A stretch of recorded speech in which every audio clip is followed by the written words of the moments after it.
Assalamualaikum warahmatullahi wabarakatuh. Semangat pagi anak-anak dan salam sehat untuk kita semua. Masih bersama saya, belajar matematika itu mengasyikkan. Nah, untuk pertemuan kali ini saya akan menyampaikan materi tentang cara menghitung modus dan kuartil. Baik, pada sesi yang sebelumnya saya sudah menyampaikan tentang bagaimana menghitung min untuk data tunggal dan data berkelompok. Baiklah, kali ini akan kita mulai saja. Perhatikan baik-baik.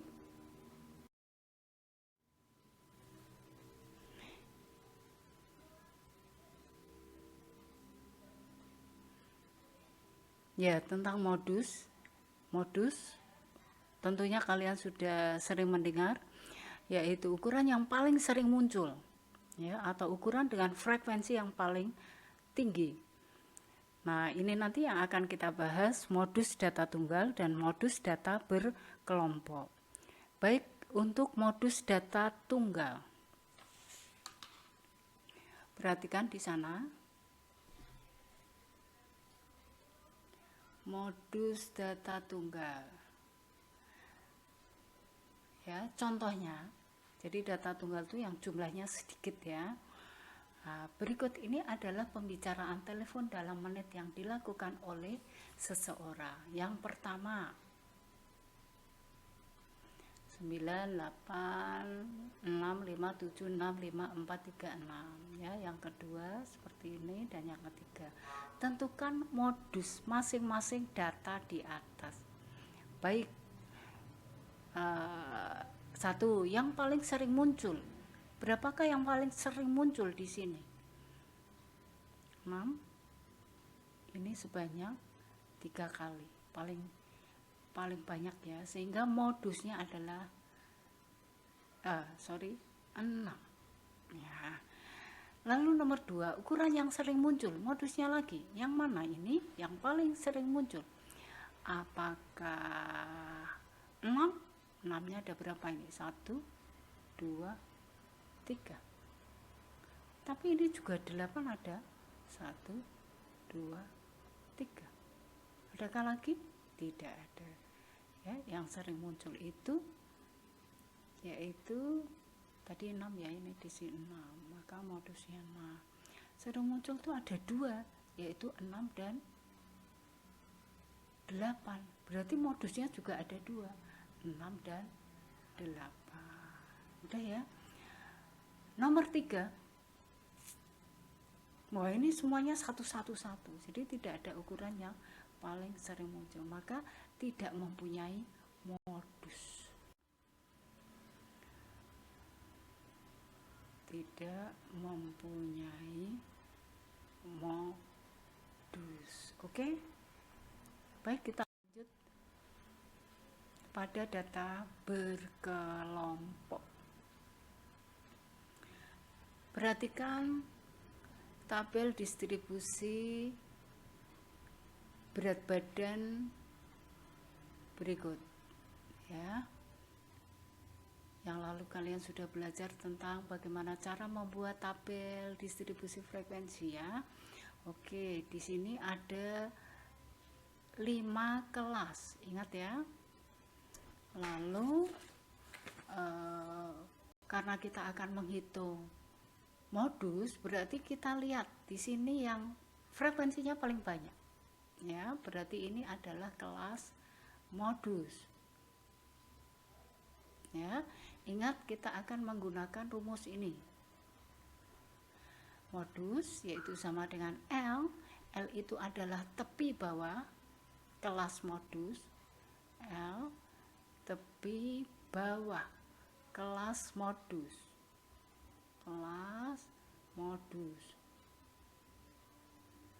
Lalu D1 itu adalah selisih frekuensi kelas modus dengan kelas sebelumnya.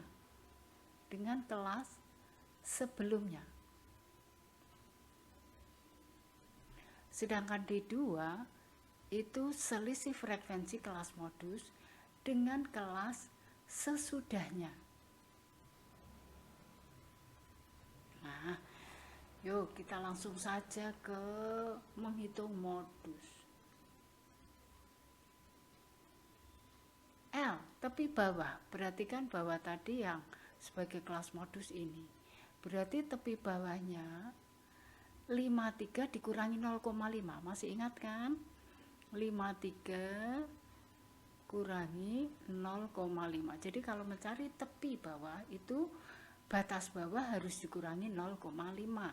Kalau tepi atas, batas atas yang sebelah kanan ini ditambah 0,5. Sehingga ini berapa? 53 kurangi 0,5 berarti 52,5. Kita masukkan 52,5 ditambah, nah, D1 selisih frekuensi kelas modus dengan kelas sebelumnya. Ini berarti dengan kelas sebelumnya. D1 berarti selisihnya 17 kurangi 5, 12. Sekaligus yang D2 itu selisih frekuensi kelas modus dengan kelas sesudahnya. Berarti 17 dikurangi 14. Nah, sekarang kita masukkan sini. D1 nya 12, lalu D1 ditambah D2 kali panjang kelas. Coba panjang kelasnya ini. Panjang kelas ini ya, 53 sampai 55. 53, 54, 55. Berarti 1, 2, 3. Oh, panjang kelasnya 3. Oke, sehingga 52,5 ditambah 12 dibagi 15 kali 3. 15 kan bisa membagi 3, yaitu 5. Nah, sehingga 52,5 ditambah, ayo 12 dibagi 5. Berarti kan 2, 10, 2, ini ada 0, berarti ini muncul koma, 2,4. Sehingga 54,9. Nah, ora angel, yang penting ojo lali rumusnya ini. Oke, kita masuk pada, nah, yang bentuknya histogram sekarang. Ya, jadi kalian harus bisa menghitung data dalam bentuk tabel dan juga yang histogram. Ingat, rumusnya tetap sama. Modus ya, yaitu L ditambah D1 ditambah dibagi D1 tambah D2 kali panjang kelas.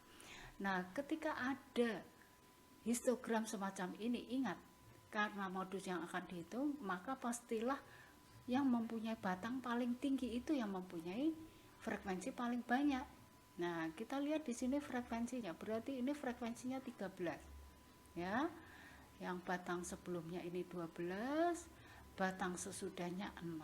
Maka yuk tepi bawah dari yang batangnya paling tinggi. Berarti kan ini tepi bawahnya. Ini sudah menjadi tepi bawah ini ya, yang dibuat yang atas, tepi atas. Berarti ini 85,5. Kalau dalam tabel kan masih harus dikurangi 0,5. Kalau ini, kalau membuat histogram, ya itulah yang tepi bawah dan tepi atas yang sudah dicantumkan. D1 selisih, berarti diselisihkan. 13 kurangi 12, 1. 1 dibagi 1 ditambah selisihnya ini D2, 13 kurangi 6 berarti 7 kali panjang kelasnya. Berarti kalau panjang kelas ya langsung kita kurangi aja, 90,5 dikurangi 85,5 berapa itu? 5 kan? Nah, maka ini kita masukkan 5. Yuk kita hitung aja. 1/8 kali 5, 85,5. 1 kali 5, 5/8. Yuk kalian bagi 5/8. 0, kan ini harus muncul 0, berarti ini 6. 48 dikurangi 2 berarti ini 2, ini 16, ini 40, ini 5. 0,625. Di sini 85,5. Yuk tambahkan, berapa itu? 85,5 ditambah 0,625. 2516, ini 8. Berarti hasilnya 86,125. Inilah modusnya. Halo? Bisa ya? Diikuti ya. Jangan lupa rumus modus. Oke? Ya, berikutnya tentang kuartil. Ingat, kalau kuartil itu adalah data yang setelah diurutkan, ya misalkan dinyatakan dalam bentuk garis, lalu dibagi menjadi 4 bagian yang sama besar, ya, dimana diurutkan dari yang terkecil sampai yang terbesar. Jadi yang tengah-tengah berarti Q2, ya, atau kuartil tengah, atau disebut pula dengan median, nilai yang berada di tengah-tengah. Nah, di sini adalah setengah dari jumlah data. Sedangkan yang di sebelah kirinya disebut dengan Q1 atau kuartil bawah, atau di sini 1/4 dari jumlah data. Sedangkan yang ini adalah Q3 atau kuartil atas, atau di sini 3/4 jumlah data. Nah, sekarang kalau misalkan ada data ini X1 sudah diurutkan sampai Xn, lalu jika N-nya 5 yaitu ganjil, maka mencari Q2-nya berarti Q2 sama dengan X setengah dari, datanya kan ganjil, N plus 1 atau setengah dari 5 plus 1 itu kan 6. Jadi data yang ke 3. Nah, ini pas ya. Lalu di sebelah kirinya itu kan mencari tengah-tengahnya lagi. Maka berada di antara X1 dan X2. Maka Q1-nya adalah setengah kali X1 tambah X2. Demikian pula di yang sebelah kanan untuk menentukan Q3-nya berarti setengah dari X4 ditambah X5 karena di tengah-tengahnya. Nah, kalau datanya genap, maka ya titik tengahnya atau medianya berarti dia berada di antara data ketiga dengan data keempat, ya, sehingga setengah kali X3 ditambah X4. Sementara Q1-nya di sini karena sisanya 3, kita ambil yang di tengah-tengah, yaitu tepat di X2. Demikian pula yang X3 karena sisanya 3 berarti yang tengah-tengahnya adalah X5, ya. Lanjut. Nah, sekarang contohnya, ya. Tentukan kuartil dari kelompok data di bawah ini. Ini yang B dalam bentuk distribusi frekuensi tapi yang tunggal, ya. Jawab, ini tadi diurutkan dulu, ingat dari yang terkecil, ya, datanya ada berapa ini? 1, 2, 3, 4, 5, 6, 7, 8, 9, 10. Karena ada genap, berarti nanti Q2-nya berada di antara 5 dan 6, ya, setelah diurutkan. Maka setengah kali 11 yaitu 5,5. Lalu di sebelah kirinya masih ada 5 data ini. Yang tengah-tengah persis adalah 4, berarti Q1-nya adalah 4, lalu Q3-nya adalah 6. Nah, sekarang untuk yang B, ya, perhatikan setelah dijumlah sigma F-nya adalah 45, berarti kan datanya ganjil. Maka untuk menentukan Q2, ingat tadi X setengah dari 45 ditambah 1, berarti setengah dari 46, berarti data ke-23. Data ke-23 mana? Kita jumlahkan kumulatif. 1 tambah 7, 8 ditambah 20, 28. Berarti kan sudah masuk data ke-23. Maka modusnya di sini. Modusnya 6. Lalu setelah data ke-22 berarti kan data ke-23 berarti sebelumnya kan data 1 sampai data 22 genap.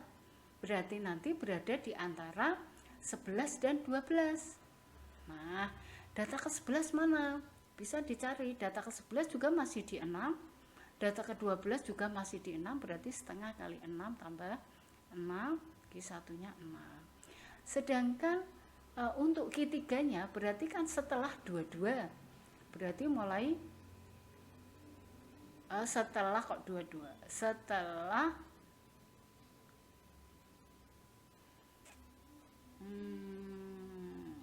setelah 23. Berarti kan mulai 24, 25 sampai data ke 45. Ya. Maka nanti di sana adalah setengah dari tengah-tengahnya. Ya. Data yang ke berapa ini? 34 ditambah 35 ya. Dibagi 2 atau setengah dari data ke-34 ditambah data ke-35 berarti kan 70. Kok bisa 7? Nah, ini tadi kan sudah 28 ditambah 10 berarti 38. Maka data ke-34 dan 35 ya berada di sini. Setengah kali 7 tambah 7 berarti 7. Lalu dilanjut. Sekarang yang data berkelompok. Perhatikan baik-baik. Kuartil data berkelompok. Ya. Tepi bawah sama seperti modus tadi, L1 frekuensi kelas Q1 FQ1 FK panjang kelas B, maka kita menggunakan ini. Ya. Ini untuk Q1. Jadi L1 ditambah 1/4 N dikurangi FK1 dibagi. Nah, bagaimana caranya? Yuk, sekarang contoh. Tentukan Q1 dan Q3, kuartil bawah dan atas dari data berikut. Berarti langkah pertama, ya, setelah dijumlah, kita mencari F kumulatifnya. Jadi, kelas pertama kan 2. Kelas kedua, 2 ditambah 5, 7. Kelas ketiga 7 tambah 9 16. Terus dijumlahkan secara kumulatif. Dan terakhir jumlahnya harus sama dengan jumlah frekuensi. Ya. Karena Q1, ingat Q1 itu kan berarti 1/4 jumlah data 60. Berarti kan 15. Nah, berarti untuk kelas Q1 pada data ke-16 kan sudah masuk ini. Data ke-15 atau kuartil bawah. Ya, sehingga Q1 sama dengan L1 ditambah 1/4 N dikurangi frekuensi kumulatif 1 dibagi frekuensi FQ1 pada kelas Q1 kali panjang kelas. L1-nya yang mana? Berarti kan ini dikurangi 0,5. 60 kurangi 0,5 berarti 59,5. 59,5 ditambah 1/4-nya tadi udah dihitung 15 dikurangi F kumnya. Berarti F kumnya adalah 7. Ya, yang sebelumnya. Kelas sebelum Q1. 7 dibagi frekuensi pada kelas tersebut. Berarti kan ini 9 kali panjang kelasnya berapa ini? Dari 60 sampai 64. 60, 61, 62, 63, 64. Berarti 5 ya. Nah, jadi 59,5. 15 kurangi 7, ayo berapa? 8 bagi 9 kali 5. 59,5 ditambah 40 bagi 9. Yo, 40 bagi 9 bagi berapa itu? 4 ya, 36 berarti masih 4,4 lagi, 4 lagi, berarti di sini 4,44, 59,5. Berapa itu? 0,5 tambah 4,44, 4936. Berarti Q1 nya 63,94 ya. Nah sekarang kita hitung yang Q3. Q3 berarti kan 3/4 kali jumlah data. Ini tadi 15 kali 3 berarti data ke-45. Maka Q3 sama dengan L3. Nah ini rumusnya hampir sama, hanya bedanya mau Q1 ya L1, ini Q3 L3. 3/4 data dikurangi FK3 ya, dibagi FQ3 kali panjang kelas. Mirip ya. Ini berarti mana? Sekarang yang 45. Nah, berarti ini jumlah data kumulatif 26. Tidak mungkin di sini. Berarti yang 51 ini. Ini ada kelas Q3. Maka L3-nya 70 kurangi 0,5. Berarti kan berapa? 69,5.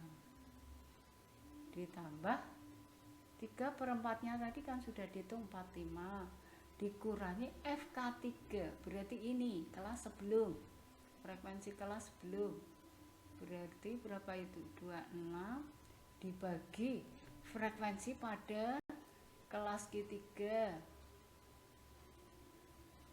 berarti berapa itu?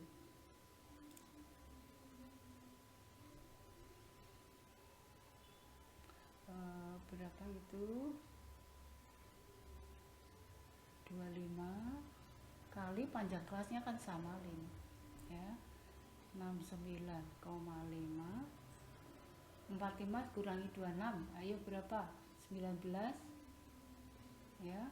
Ini 25 kali 5, ini kan saling membagi 5. 19 bagi 5 berapa itu? 19 bagi 5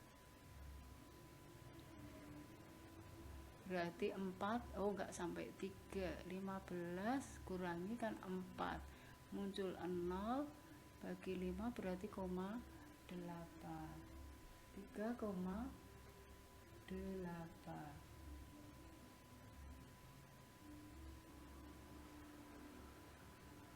Sehingga kalau ditambahkan berapa yuk?